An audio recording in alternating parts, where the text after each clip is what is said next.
Hello, everybody, and welcome to this week's episode of the Visual Studio Office Hours. My name is Matt Kristensen, and I will be your host here for the next hour or so.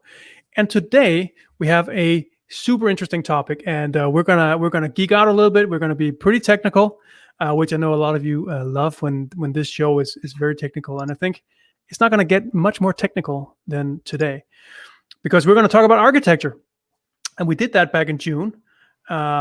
We had an episode of sort of very deep dive into Visual Studio architecture. And this time, again, we're joined by the one and only Mr. Andrew Arnott to help us understand more about architecture. Hello, Andrew. Hey, how's it going? Good. How are you doing? Good. So, Andrew, we're talking about a little bit of a different topic this time around when it comes to architecture, because we're going to talk about the changes to the architecture that has happened in the last, what do you say, like a year or a year and a half. An architecture that is allowing for code spaces. It's allowing for moving things out of Proc. What is it exactly that we're trying to achieve with this new architecture that we've been working on? Well, so you named a couple of them. Another one I would throw in there is LiveShare.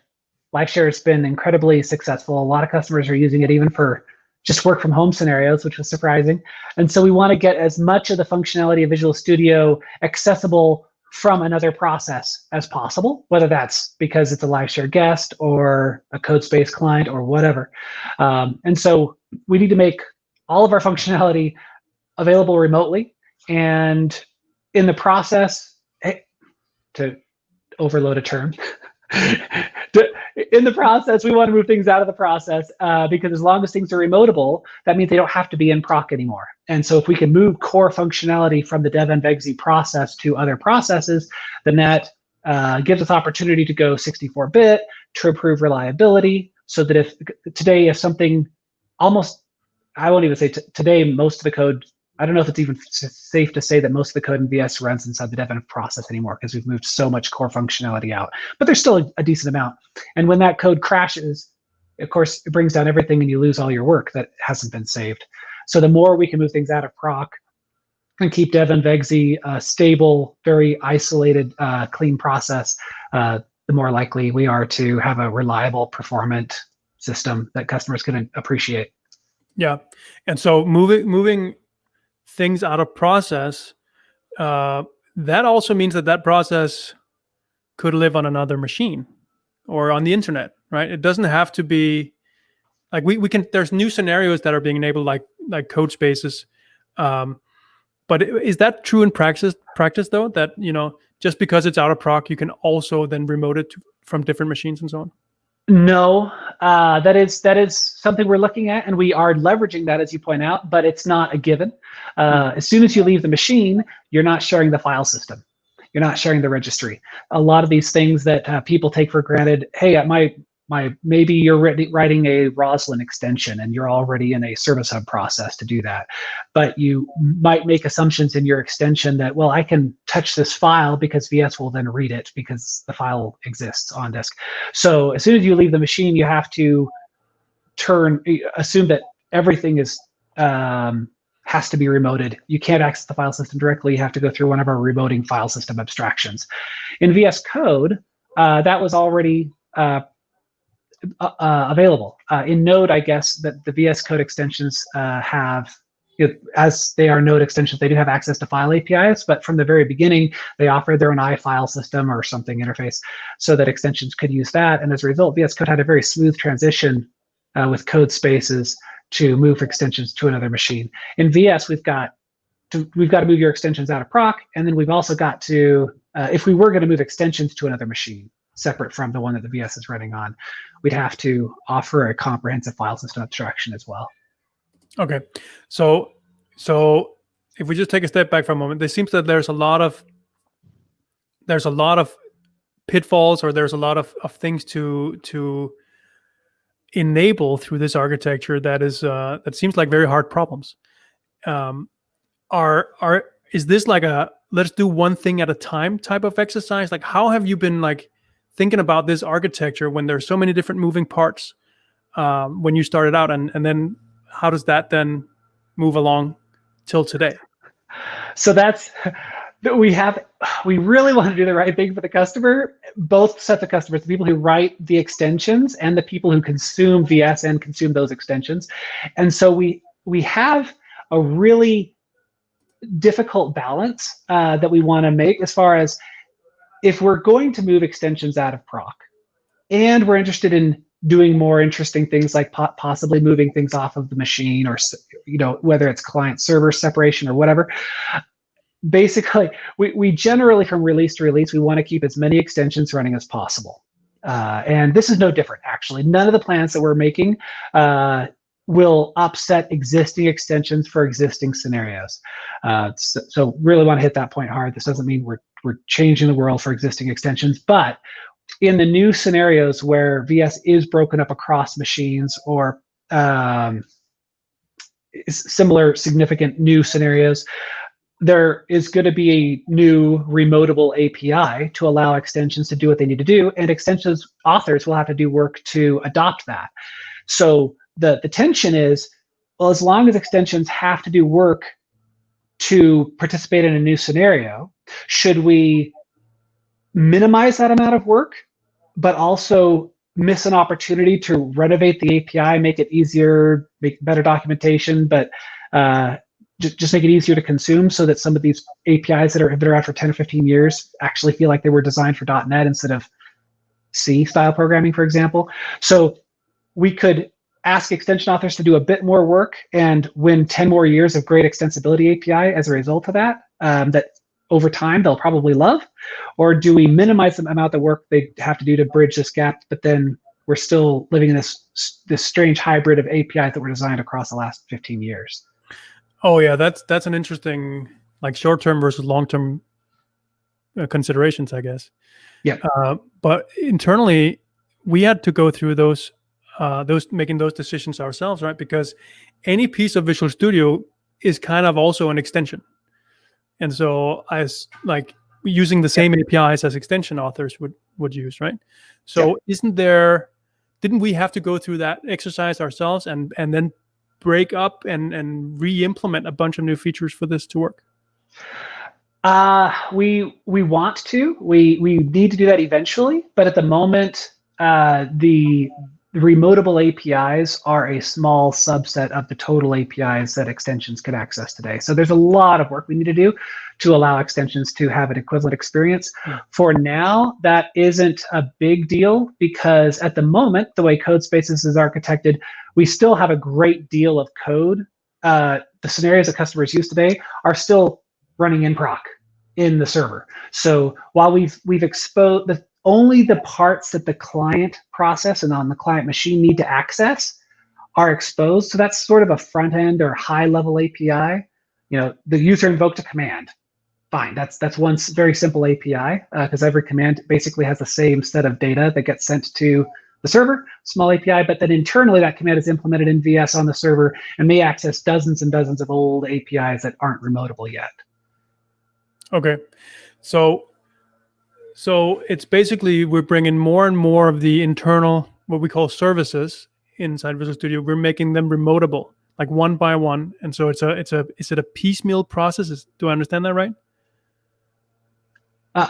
Yes. Yeah. So basically, as we're moving some of our own code and enabling more features of VS to be accessible remotely, we're creating more of these APIs. And with each API that we create, we think hard about, can we expose this to the customer now so they can write their third-party extensions to access the same functionality? And so it's an incremental process. We've actually been doing this since at least as far back as 16.7, maybe 16.5. I'm trying to remember. But I mean, as you said, a year and a half, we've been architecting this thing, but we've been starting to expose remotable APIs for several minor releases. We just haven't been advertising them to start using it yet, because we're not confident either that the APIs are stable or that there's enough APIs for a reasonable extension to succeed, as opposed to getting 80% of the way there, finding an API is missing, and then being upset that we directed them to do it. So we've been hesitant to recommend people embrace it, leading up to up to at least recent history. I'm not sure what the blog post went out recently, so I think we're starting to get people that want to give us feedback. Yeah, let's put up the link here to the blog post. So Leslie wrote a blog post on the future of Visual Studio extensibility, talking more about sort of what this means, speaking to the API surface that we need to expose that we're just not there yet, and so on. So go check out this link that's on the video here if you haven't already. All right, so if I understand you right, Andrew, it means that today already, in whatever the latest version of Visual Studio is, I think it's 16.8, there's already this new architecture is already in the product. So if you're, and is everyone using it? Like anyone using Visual Studio, are they using the new architecture without maybe noticing? They're using parts of it, sure. Yeah, even on the, I mean, for years we've been moving things out of Proc, and we've been doing it in a way that doesn't break anybody. And so we're continuing to do that. So yes, they're sort of participating in parts of the new architecture. They're not participating today in the two devenv processes. In Codespaces, you have a devenv process running on the server, and you have another one that's running on the client. And almost all of the interesting code is running on the server process. So that would be the one with the very large memory footprint. And the client one is just this remotable UI. It has a few text buffers for open documents, and we synthesize the Solution Explorer list so that it looks and feels very much like the VS you're used to. That would be you're participating fully in the new architecture. But other cases where you're kind of touching on the architect, if you're just using live share, that's been changed a lot internally, how that works. If you're using some of the non-Microsoft languages, or even Microsoft languages that just aren't in box, so you've got Python, Java perhaps, some of these processes, these languages are served by the language server protocol, which is out of Proc almost all the time. And that's being touched as well. We changed a lot about the plumbing of that, because now LSP, which is, by the way, for those who don't know, is how VS Code works. All the hundreds of languages that VS Code supports, those are all LSP servers that have to have copies of the document buffers, and then they do run their language server in whatever language and platform they want, and then they remote it all to the VS Code client. But LSP was designed for one client, one server. But in a Codespace scenario, or even a live share scenario, you could have many clients. And so we've done a lot of work to kind of multiplex that out so that many clients could make LSP requests. And so yeah, in the scenarios that you might, even if you're not using Codespaces or live share, you might be using some of this multi-proc architecture and enjoying some of the work we've been doing anyway. Yeah. Okay. So, are there any like visible signs of this new architecture that people would be able to notice, whether it's a benefit or just a change of what was there before? I mean, you'll notice it if you look at Task Manager when you launch VS. There's a lot of processes, and again, that's been much longer than just the last year and a half. But you'll see a lot of processes. You'll see, hopefully, that devenv itself has a smaller and smaller memory footprint, which I guess that means we're buying time to having to go 64-bit for the memory size aspect. In fact, if you're working with managed projects, what you'll see is the Roslyn Service Hub host process can be huge. And since they're running with the server GC mode, they'll actually fill up your memory. So I've got a 32 gigabyte machine, and I've seen it at 12 gigabytes for this process. Not that it actually needs it, it just doesn't run the GC very much for performance reasons. And if memory pressure on your system, I don't want to freak people out. If memory pressure on your system happens, then the GC will run and that 12 gigs will shrink. But you'll see devenv actually remains relatively small, as it has to as a 32-bit process. But a lot of that big scalable, hey, my solution has 300 projects in it with 1,000 files each, that actually doesn't swell up devenv that much anymore. Again, depending on the language, some languages still do a lot of their work in Proc. Mm-hmm. Yeah, and I think the SQL Server, or sorry, not SQL Server, the C++ debugger runs 64-bit as well, so you can debug these huge native applications, right? That load so many simples in a debugging session that otherwise it would not. It would just result in a out of memory exception or something like that. Yep. So now that we have all these various different processes running side by side with devenv, which is the main Visual Studio executable, isn't that then going to slow down things a little bit because now we have to communicate like from process to process? So that's a great question. It hits on one of the questions that somebody commented on as well, I see. It can, but we're keeping we keep close tabs on it, and we want to. We believe that it doesn't have to. Is the short answer. VS Code has a lot of precedent for they do everything across several processes, and yet their performance is really good in almost every case. So we're taking steps where we try to keep data locality where the data stays in one process and only the parts that need to cross the process boundary. For example, Solution Explorer, or let's take Test Explorer, because I know that from talking to the test team. Test Explorer might have 100,000 tests across the solution, but VS never has to render 100,000 tests, right? It's just one screen full. So that's 100 tests at most if you have a really tall screen. So only send those bits over, and it turns out that inter-process communication is really fast. The slowest part about it is serialization and deserialization. So that's why you want to keep the data small. But even if you had to send large amounts, you can do that. We're thoughtful about what we use to serialize. We have the protocol that we're using for inter-process communication is JSON RPC, which fundamentally sounds like JSON. Okay, that's text-based, which it is. And we are using Newtonsoft JSON internally, but Newtonsoft JSON is pretty slow in serialization, deserialization, because of how flexible it is, and it's got that middle layer of token objects and things. So it's slow to process, and it's also very GC heavy. So even if it seems fast at first, as you are sending a lot of data constantly, you're running the GC, and that slows down your process in .NET a lot.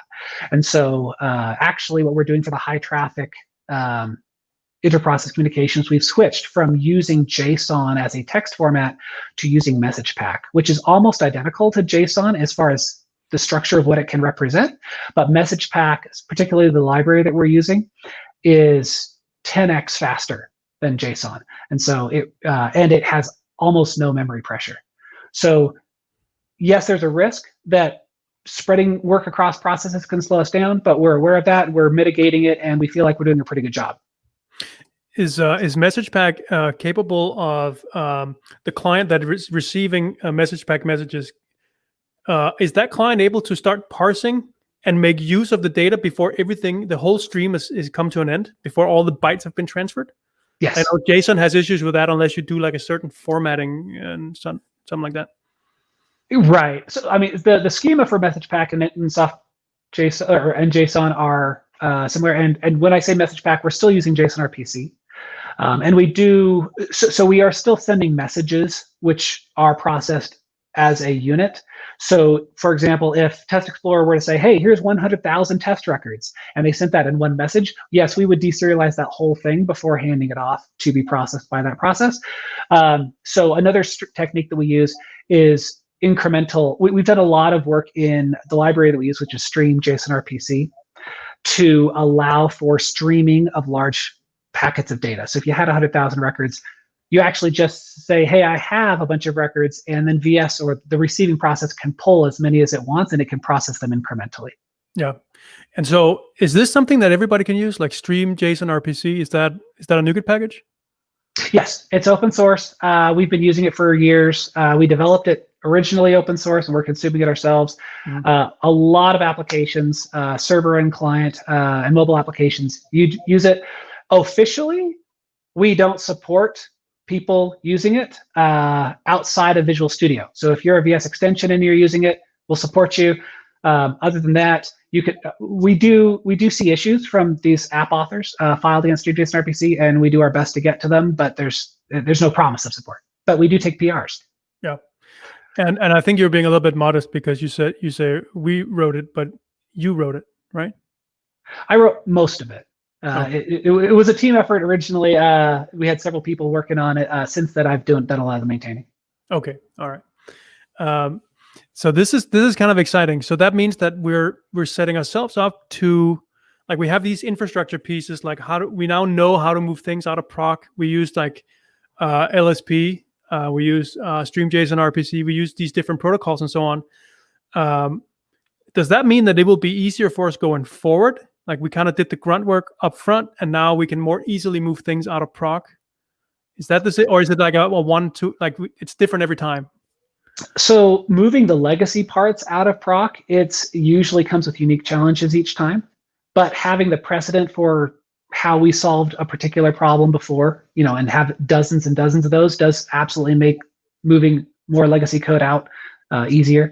And certainly every new extension, as you say, when I say extension, I'm actually thinking of our own code because we actually consume our own extension APIs. Every new feature that we ship in VS, we should be thinking about, and to a large extent, I think we do a pretty good job of this, of how can we write this so that it's remotable from the get-go? Even if we happen to be implementing it in Proc for some reason, if we can arrange it so that its own APIs are remotable and the APIs it consumes are the remotable ones, then we know, hey, we can move this out of Proc very easily without upsetting the rest of the system at all. Yeah, right. And that also means that everything we now move out of the legacy code, it used to be probably bound to the UI thread or something like that, but now it's all async awaitable, sort of on the background threads, and it will have to be, right? That's the consequence of doing this. Yeah, moving out of Proc, you have no main thread at all. You're not even you're not in a visible window anywhere. So you might have dependencies, like some of these remotable APIs do call back into the VS process and might need to interact with the main thread. And since this is a technical discussion, I'll go ahead and share a really hard problem that we're kicking down the road a little bit. We don't know exactly how to solve it yet. Is we now have two main threads in a code spaces world, which is terrifying. We know really well. We've developed some really great software to mitigate deadlocks where in a single process where you have one main thread, you can leave the main thread, do some stuff, potentially asynchronously, but the main thread might decide then or later to block until the work is done. And that work that is going on elsewhere might need the main thread in order to finish. So we don't want a deadlock because the main thread says, well, you can't use the main thread until it's done, and well, I can't get done without the main thread. Like we've solved that, and we've been using that for years. But now that we've split VS into two dev-env processes across two different machines, there's actually two main threads, and that can introduce deadlocks if we're not very careful. And there's a few different ways we could solve that, and we're not sure which way we're going to go with yet. Okay, so does that mean that there's a, how can I say this? So the Visual Studio is now like a client and server situation, right? Where you have your regular Visual Studio that you install on your laptop, but then there is the sort of the back end part of that, or the server part of that, which lives up in a code space, but it's also Visual Studio. Is that what you're saying? Yeah. But it's not exactly the same thing. There must be different. I'm thinking. It's run in a different mode. It might have a different set of components installed. What we hope is that the client can actually be a very, very small footprint. You install maybe several hundred megs instead of several gigabytes of data or of code, and you get full VS functionality without ever having to install. And that means your updates are faster too, right? When 16.8 came out and you did an update, maybe that downloaded 800 megs. Maybe it could have just been 50 megs, because everything's up on the server. But yeah, we shouldn't be thinking about this as if we've turned VS into a bunch of web services and everything's stateless and serverless, and my client just talks and makes a whole bunch of web API calls. That's not the way it is. Largely because we had a whole bunch of legacy, but also because we want extensions to work, and also because it turns out that VS, of the gigabytes of RAM that it uses on your PC today, that is not cheap to reconstitute for a single web API call. Like we actually prototyped this. What if VS was just a bunch of web services where there was no VM dedicated to your session? And it didn't fly for many reasons. So there's absolutely a dev-env exe process. It's very similar to the VS that you know and love.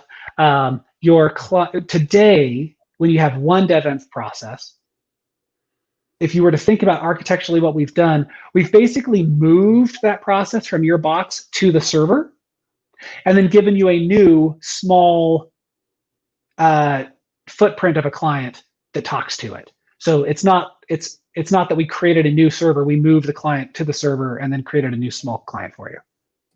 But that new small client is still capable of everything that it was before, right? You can still create new C++ applications and .NET, and so everything is available locally, just like it always were.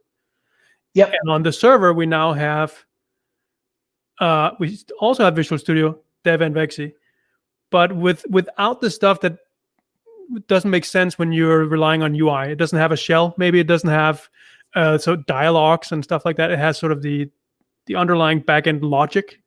Is that the way of thinking of it? I'm confused. Yeah, so you touched on several things. I hope I can remember to address them all. So yes, strictly speaking, an image for a dialogue, the logos, all of the UI bits wouldn't have to be installed on the server. But that doesn't necessarily mean the server's smaller. In some ways, it's bigger because think of all those text messages, all the error dialogues, all those strings still have to be on the server. And in fact, we might need to install all 16 or 13 languages that VS supports because you might connect with a Turkish client or an English client or a Spanish client, whatever language your preferred language is. And if we have one VM that needs to be able to serve any of those languages. So VS actually gets bigger because it has to serve a variety of customers. When you install the client, you chose one language, but the server has to have that language as well so that you see all of the messages in your own preferred language. And it gets interesting with live share guest scenarios as well, because maybe you invited people from with a different preferred language to join your live share session. Ideally, we want them to see all of the messages from the server in their preferred language as well. I'm trying to remember what else you said. No, I think that was it, right? It was just the. It sounded like you said that the client was small and the server bit was big, but the client hasn't shrunk. You're still able to do everything locally that you always were. We haven't removed anything. Right. I think that was where I was confused for a moment. So the way on top of RPC, what we've built is this system we call Brokerage Services. So today, when you're writing an extension or consuming APIs, you very often use this interface we call iService Provider, which gives you a local service local to that process. But it's synchronous. It's makes a lot of it's based on COM concepts, and so we have this new thing called iService Broker instead of iService Provider. And iService Broker will give you a service whether it's local to your process or remote, and it hides it from you which one it is, so that you write code that will work in either scenario. And then when you write a brokered service, you create a manifest that says which profiles basically you expect to run in. So as you say, yes, the dev and Vexy on the client is a fully functional dev end, and most of the code inside it will run on the client and the server, but it will run differently. A file system brokered service will want to run, if you're in a single dev and Vexy process, then it's going to run. You need a file system. If you're in a multi-machine architecture, like in code spaces, you want the file system service to run on the server and not on the client. But the client has that code. It has the file system abstraction and implementation in there. You just don't want to activate it. So the brokered service container, as we call it, is smart enough to say, oh, I'm running in a client process.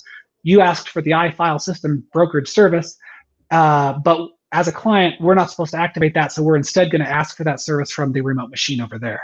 So in this way, dev and Vexy might be identical between the client and the server, and yet run very differently, have very different memory profiles, CPU profiles. Everything's radically different because it knows and can take into account the difference in architecture from one session to the next. And the beauty of this is, as an extension author, you don't have to be aware of the changes in architecture. As long as you're just consuming brokered services, everything just works. And if you are implementing a brokered service as an extension, the only thing you have to do is think about, okay, should I be running on the server, the client, both? And just tag. It's one flag that you set, and everything else is taken care of for you. Okay, well that's good to know. So writing extensions doesn't sound like it's going to be harder at all. We hope it'll be easier, much easier. yeah, right. But this opens the door a little bit to a different question, which is, okay, so if we have two profiles. We have a client profile and a server profile, let's say. Could we add a third? What about, there's a question here. Can we have one that's for a container image that runs on a different machine under your desk or something like that? Are there any limits to how many profiles we can eventually create? The direction we're going with the architecture should allow for all sorts of things like that. We don't care about the machine that the service is coming from anymore. So in principle, yes. In practice, running the Visual Studio Server inside of a container is something we have prototyped. There are issues, naturally. Windows, for example, the Windows image that comes on a Docker container has no UI stack at all. That's different than having one and not using it, which is what we're doing in Codespaces today. Because if you don't have the UI stack at all, you have to actually recompile code and avoid calls to APIs that are missing. Otherwise, WPF, which tries to call into DirectX and there's no DirectX, fails. So there would be a lot of work for us to do to get VS into a container. In the meantime, though, we don't have to move dev and vegzy into a container to get some of that magic that maybe this viewer was thinking of. We can have the build run in a container. We could make F5, deploy the program you're testing into a container. We can do all sorts of other types of architectures, and some of those already exist, I believe. And so lower cost, but still get maybe the bang that you were going for. Oh yeah, so we could say for certain processes we want to do that. Is that the equivalent of now in .NET apps? You can actually run them in the Windows subsystem for Linux, the WSL2. You can actually hit F5 in Visual Studio, and it will compile from that Linux instance and run your app from there. So right. Okay, here's a process that we can remote through SSH to a container image or something like that. But that's just for that one scenario. But do we have that flexibility now to say, okay, different pieces of Visual Studio and the different processes we can now run on different machines, completely different. They might not even know about each other and so on.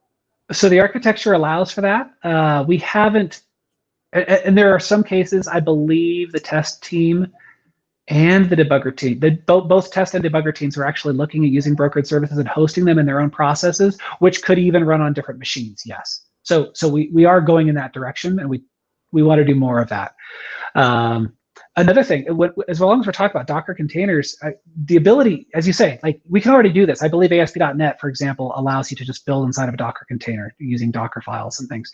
But that still requires that you install Docker and be comfortable with it. And you have to turn on Hyper-V emulation, which means that, at least from on my computer and the research I've done, as soon as you turn on Hyper-V, you can't watch high definition UHD videos anymore on your computer because it can't verify the encrypted cable from your monitor to your computer because it's all virtualized. So there's downsides to running Docker locally. So imagine if you're using Codespaces, all the Docker container management is on the server. You don't have to worry about it at all. You have, whether it's a dev container JSON or whatever, but there's some configuration in your repo checked in so that all you have to do is create the code space for that repo, and you can code, you can build, you can F5. Everything happens in containers that are supposed to happen in containers, and your client is completely unaware of all of that. It just works. You didn't have to install prerequisites and set up containers and things. That's pretty magical. That opens up, I take it, for some very, very interesting things, especially cross-platform, like .NET Core cross-platform or native stuff for that matter. But doesn't it always come back somehow to the UI stack? We're kind of bound to the UI stack, always seems to follow the platform. So WPF or whatever, WinForms only works on Windows and so on. So how that may not be true anymore with Maui and with some of these technologies coming out that spreads it a little bit, but haven't we struggled with that with Visual Studio because it's a WPF app? So how do we make sense of all this cross-platform? Don't we have to break down our our UI even more to separate our UI from that logic more so than what we would have normally maybe needed to do? So that's good architecture anyway. I've always been an advocate for, hey, build the business logic separately in a class library and then slap on the UI later. But it touches on an area that we've been investigating. Is again, like if we want to allow extensions to present UI, but we also want those extensions in another process, what is that UI? If it's in another process, a whole bunch of options open up to us. It doesn't have to be WPF. It could be HTML. In fact, for years and years we've had not all the UI surface in VS is WPF.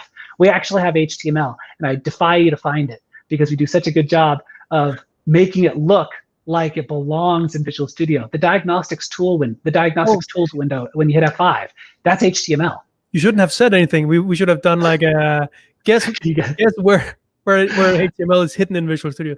There's another window somewhere. I'm not going to say which one. Yeah. So let's hear from the audience. Where do you think the other tool window is? I think I would say. Go ahead. Is it just two, or there might be more than that? Well, there are several, but they don't have to necessarily show up as a tool window. They could even be a little part of a tool window. Okay. So I'm not sure what all the answers are. I just know we have several. But that's just to demonstrate the precedent that's actually a browser process, and we're lifting the bit. It's an invisible process, but we basically patch their H window over Visual Studio. So as long as extensions are doing UI possibly differently, should we stick with WPF? Should we go to HTML? Should we go with System UI XAML or whatever that new thing is? We're interested in getting feedback from customers on that, and some of it is just technical feasibility. Mm-hmm. Yeah, because it must be a hard one if you have logic that needs to run on the server, but it needs to expose some UI on the client.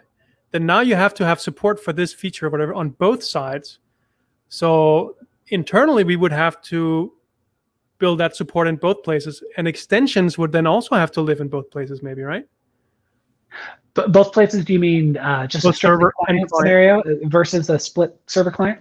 Yeah. So yeah, exactly. So if you install the client piece of an extension, that doesn't work without having the thing that needs to run on the server to run there, right? So you need to have your code running in both places. Right.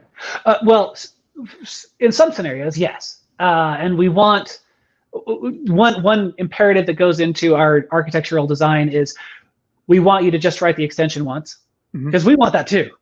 We don't want to write the same thing, and that's why brokerage services are written the way they are, so you write it once and you can run in multiple architectures. But we want to keep as much of the functionality, the code, the data. I talked about data locality earlier, right? But I was talking about individual processes. We don't want to switch, but we especially don't want to be passing a whole lot of data across machines, because that is where you get expensive. That you pay bandwidth and latency perf costs, and so we want to keep as much of it on the server as possible. So to the extent possible, we want extensions to run entirely on the server, and where they need to influence the client to show a command or show a tool window or something, we want to minimize the footprint that extension has on the client, whether that is by just having the client show the UI, or actually having the UI on the server but remoted in some fashion. VS Code solves this by extensions don't get UI, period. All they get to do is provide data, and VS Code has this data-driven UI layer. So you have limited access to you have no access to the UI thread, which guarantees responsiveness, which is really nice. It does limit what extensions can do, but extensions have been pretty creative, and they've done a lot of amazing things with VS Code. So that's another avenue we look at. Yeah. So you could imagine a world where you can install an extension or a piece of functionality on the server, and without installing anything on the client, you could still get some sort of UI representation from the server on your client through some sort of protocols or whatever. Is it HTML streamed from the server to the client, or is it some? Yeah, we don't know yet. WPF remoting of sorts, or if it were HTML, it wouldn't. And I see a comment on the feed that says hey, could we run VS on Linux? It would not be if we cut ties with WPF, can we run VS on Linux? That would not be the goal. The goal would be if extensions and all of our UI is renderable as HTML, that means it is. We know HTML is remotable, for sure, and it means. What if we had a web client? In fact, we do, right? CodeSpaces has a web client. It looks a lot like VS Code today, or there's VS Code. And one of the questions, so with VS Code, you can connect, I believe. In principle, we can. I'm not entirely sure we have this exposed publicly, but you can connect to a VS Code space with VS Code. Right? You create a code space of a repo. You can connect with VS or VS Code, and it works. So yes, you can actually drive VS on the server with a VS Code client from Linux. That doesn't mean that all the functionality in VS is exposed through VS Code. We haven't done the work to expose everything that VS can do in VS Code, but in principle, we could expand that set of things. But as long as the extensions UI is HTML, that means it could be rendered in a VS WPF-based client, or it could be rendered in a VS Code client or the web client. Like it just helps us make sure that no matter what we want to do in the future, architecturally or user scenario-wise, these extension authors don't have to rewrite their UI again. Does that mean, works everywhere? Does that mean that we could potentially end up in a situation where Visual Studio becomes a set of APIs and anyone could write an app on top of those and say, oh, here's an open source implementation of Visual Studio for Android. It's not Microsoft, but we just have the APIs available. But are we moving that direction architecturally? Architecturally, we want we try to make sure our APIs don't assume the kind of platform the client is running on, so that VS Code or any. So yes, in principle, if we held that line well, that could theoretically mean that somebody could write an Android client that would drive a Visual Studio code space. Yes. As for the terms of service allowing it, I couldn't speak that, and I know we're not holding that line firmly in all cases. There are, just for expediency, hey, let's get code spaces fully functional as fast as possible. There are teams within Visual Studio that need to make the expedient decision of, we're going to assume VS is on both sides and speak a private protocol that we're not documenting, not because we're trying to block people from doing interesting and fun things, but once we document a protocol, it makes it much more expensive to evolve. In fact, I mentioned earlier that we try really hard to avoid breaking extensions from release to release. Today, we do that with two ways. We don't make binary breaking changes to our extensibility APIs that would result in a missing method exception or something. And we can't make breaking changes in behavior. So don't return null if you never returned null before, type thing.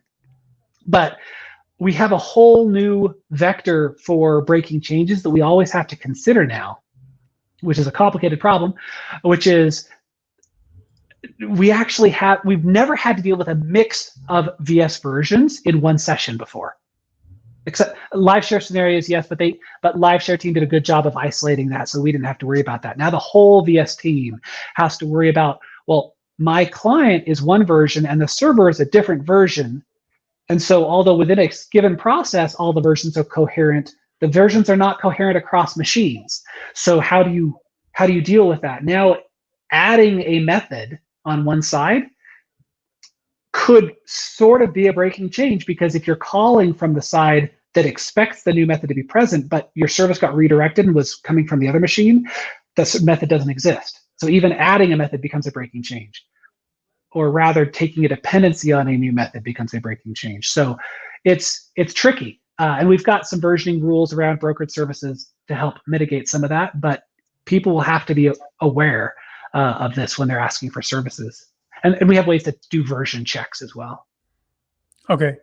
So both for Visual Studio and for the extensions, is it, knowing what version is required on either the server or the client could potentially resolve in saying, hey, you cannot connect to a code space because your client is too old or too incompatible or whatever it might be. Is that a potential consequence? But yes, but we have the code to do that. And for those on the private preview, they may have even seen those dialogues that, hey, the version mismatches, you have to recreate your code space or you have to update your client. We try to minimize that. Live Share did an amazing job. Last I heard, as of a couple months ago, the newest Live Share could connect to the oldest Live Share and vice versa. They designed their services and their consumption of those services to be very, very flexible. We don't know when that scales to the entire product and every single feature. We don't know that we can hold that line firmly, so we have code in there to allow us to emit that message. But generally speaking, we try really hard to get teams to write code that can be flexible so that you won't see that message. At most, what you'll probably see is a single command or a single tool window die down with a message saying, hey, you're seeing reduced functionality here because the version you're connected to is older and it doesn't even have this tool window. Or it's connected to a newer version, so much newer that it drops support for your old version and its protocol with that tool window. So it's possible you'll see that. We'll try to keep that down, but we'll also try to make it so that the update experience is easy to trigger so that you can resolve it and get back to full functionality. Okay. Yeah, so we don't have to worry too much about incompatibilities. I think Microsoft in general has a pretty good track record in keeping backwards compatibility. So that's, of course, the goal here too, it sounds like. Yeah. So looking back over the last year and a half, what has been the biggest challenge of separating sort of the server and the client pieces of Visual Studio? The assumption that everything's in Proc, and in particular, all the synchronous code. That's probably the biggest challenge, because if you're in Proc and you're making a cheap query, IDS hierarchy is such a chatty interface. And what is IDS hierarchy? It is the hub of all, like, an editor buffer to the editor and all the editor extensions. It's similar analogy to IDS hierarchy to project systems, and everything that wants to interact with multiple files or see file lists. Almost everything, any extension that wants to interact with projects have to know about IDS hierarchy. It's like a base interface and service of project systems in Visual Studio. Yes. Everything that shows up in Solution Explorer has an IDS hierarchy. A bunch of invisible ones have an IDS hierarchy, but it's a very, very, very old interface. And as many of the IVS 2, 3, 4, and 5 interfaces we have, there's not an IVS hierarchy 2. No matter, despite how old it is, we never had to rev it because it is so generic and so, I don't know if bland is the right word, but it has a get property that returns an object. And you can add new properties to this interface by just defining a new constant, a new integer. So you can rev it all you want without actually revving the interface itself, which is great. But it also makes for a very, very, very chatty interface. You're calling it thousands of times and synchronously. And it was fundamentally a main thread affinitized COM object and interface. It's designed to assume that no changes happen between your queries. All of these things are unacceptable for a remotable interface. So and that's just the perfect example of it. We have interface, most of our APIs that are any older than a couple years were synchronous. And so making them, exposing them with an async API, which is very important because when you're dealing with cross-machine or even to some extent cross-process, you have an unknown latency. You might be over a network, over the internet. Maybe you're in one of those countries where we don't have an Azure data center yet, and the latency is going to be longer. We really want to make sure that with CodeSpaces has a great user experience, even with long latency. In fact, one of the questions that might be in people's heads is, why are you splitting the process? Why don't you just put dev and veg on the server and give me a remote desktop to that machine? And one of the big answers to that is latency. Remote desktop can be a lousy experience on a high latency network. You're typing and you don't see anything you type for 2 seconds would be terrible. The way we've done CodeSpaces, the responsiveness is amazing because the editor is local. So you run certain commands, a lot of things actually happen locally. And when we do have to reach out, it's an asynchronous call. We try very hard not to block the UI thread with mixed success on that in the process, so that even high latency networks is still a great experience in Visual Studio. So when we have all these synchronous APIs inside the process, we can expose them asynchronously. That's easy enough. But if we're actually moving them around to other processes such that those synchronous services are implemented such that they have to depend on other services that are remote, well, now putting an async API behind a synchronous one doesn't get you any wins as far as performance goes. And so to your question, what are the biggest challenges? It's this dense web of legacy services that have been running inside of the dev process, figuring out how to pull out the ones that we need to make significant customer wins and get more functionality to code spaces. Pulling them out without rewriting the whole transitive closure of dependencies is a challenge. Yeah, I've heard it described as being you were peeling the onion, right? You didn't really know what was required, and as you started pulling out services here and there, you discovered more to unravel. And are you done with peeling the onion? Do you now know sort of everything, or is there still more onion peeling to do? I would say there's lots. Now, some core might never need to be peeled, and in some cases, the functionality you want is 3 levels deep. And so we're going to think, do we have to peel this onion 3 levels, or can we somehow come up with some clever way to just by surgery pull that one piece out and wire things up? The goal always being, let's keep the existing scenarios and the existing extensions working without changes, but still enable things to light up in these new architectures. Yeah, I think that's a really good goal. I got a bunch of extensions, and I would hate that if I had to rewrite them all, but it sounds like that's not the case. So thank you for that. So we got some, we asked a question earlier, which was completely not related to re-architecture, I guess, but to architecture maybe in general. And that was where in Visual Studio is HTML used as the UI piece? And we got some answers here. Someone was thinking unit testing or new project creation. So that would be the new project dialog, I guess, which is new in Visual Studio 2019. Andrew, is it any of those? It's not unit testing. And new project creation, I'm not sure on the new project dialog whether that's HTML or based. Okay, yeah, you're shaking. I was thinking not. I actually don't know what the second tool window was that you had in mind. Cloud Explorer. Ah, yes. Cloud Explorer, but also the app designer / property pages, project overview pages. Yes, the overview pages. So which is used on .NET Core projects only. So if you see how do you get to them? Is it if you right click and say properties on the project in Solution Explorer? You know, I was on the team that created that, but I haven't seen it myself for a while. The .NET Core projects that I work on don't have overview pages because I work in class libraries all the time. But I guess if you create a web app like ASP.NET Core project, then you're going to get an overview page, and that would be HTML. Yep. And theoretically, other tabs could be, but and it has its islands of HTML, right? It's not necessarily the whole thing. Right. Okay. Yeah, the tabs on the left, I think, are WPF, but individual tabs can decide I want to be WPF or HTML based. And as you say, the overview page is HTML based. Right. So does that render using Internet Explorer rendering, or how does that render? Last I heard, yes, we're still using IE11 for that. I mean, we started this when IE6 was a thing, right? So, but that's something we want to update. We'd like to get onto the new Chromium-based Edge to host that. We haven't been able to move earlier because the Windows 10 Edge was Windows 10 only, and Visual Studio runs on Windows 7. I think we still support Windows 7. Yes.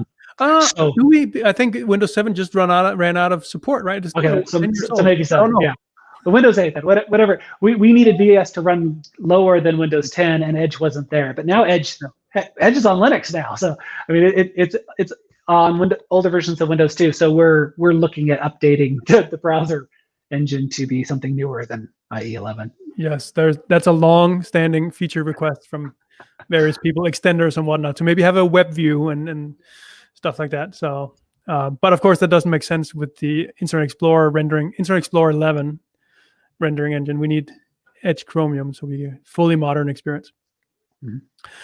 All right, let's see here. Are there any last questions? I'm not sure exactly what this means. Maybe I do.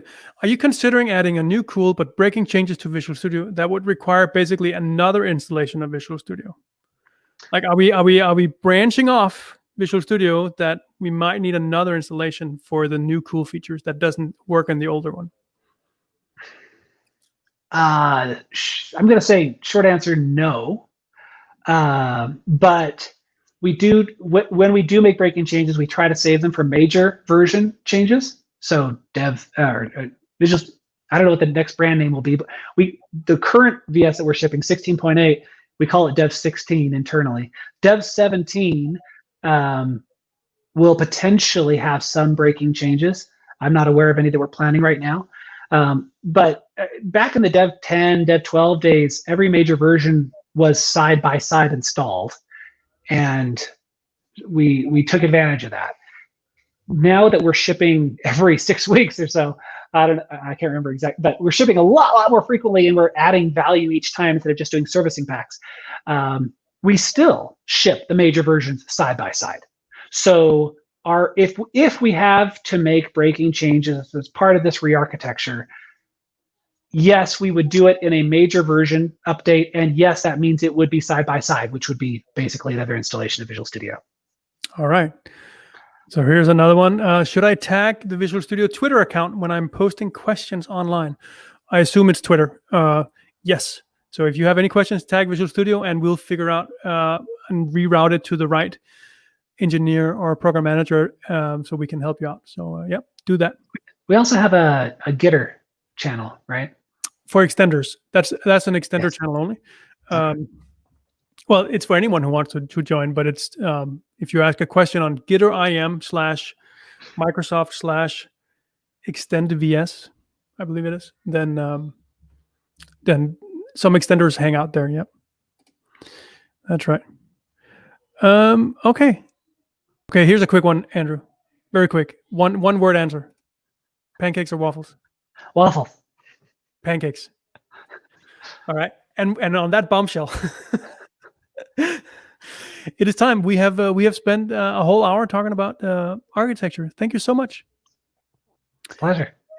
I hope that we can have another conversation at some point in the future about other highly technical topics. And to everyone out there viewing on Twitch or on YouTube or wherever you might be watching this, if you want more of sort of this highly technical topics, then please let me know, because I'm trying to figure out what topics to bring on the show and so on. And I know that some of you like the highly technical, but if that's a sort of a general thing, then we should do it more. But let me know.